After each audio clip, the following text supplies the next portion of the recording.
I remember staring at the screen. Her post sat there, smiling, holding keys like she'd won the lottery. And in a way, she had. My lottery. I didn't comment, didn't call, didn't even blink. I just kept reading the caption over and over until the words started to lose shape. Thank you, Mom and Dad, for giving me my first house. My first thought wasn't disbelief, it was recognition. They'd finally crossed the line I'd been pretending didn't exist for years. 3 years. 3 years of covering their rent when Dad couldn't work and Mom was between jobs. 3 years of saying, "It's fine, I've got it," even when my own account was scraping bottom. When I finally saved enough for a down payment, it wasn't for me, it was for them. A little stability. A roof they wouldn't have to worry about losing. The closing day was quiet. I signed the papers, put the deed in their hands. Mom hugged me tight, whispering, "We'll never forget this." Dad's voice cracked when he said, "We're so proud of you." I believed them. Now I know pride can be faked. Gratitude, too. Because 1 week later, my sister, the golden one, posted that photo.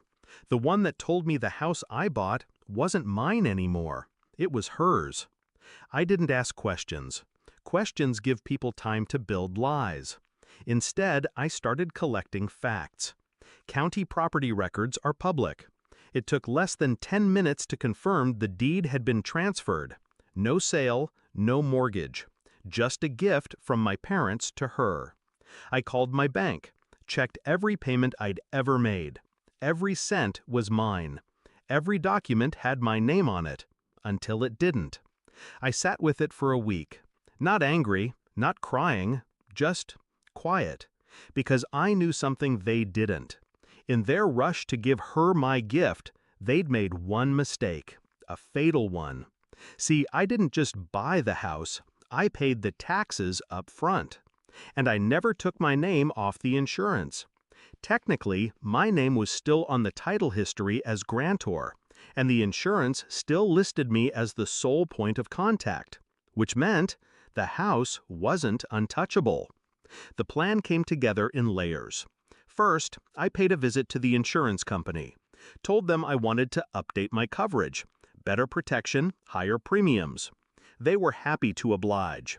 Then, I quietly switched the mailing address for all policy documents to my apartment. Second, I filed a formal complaint with the county's assessor's office, questioning the legality of the gift transfer. The process would be slow, but that was fine. Slow meant my parents and sister wouldn't suspect anything, until it hit. The final piece was delicate.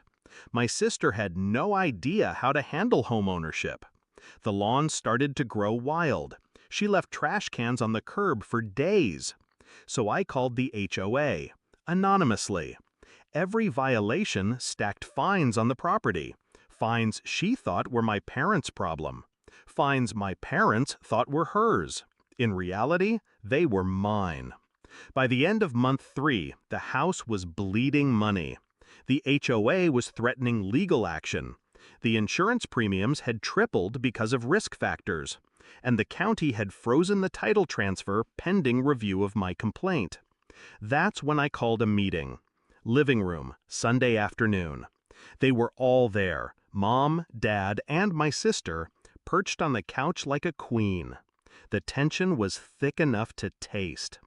I slid a manila envelope across the coffee table.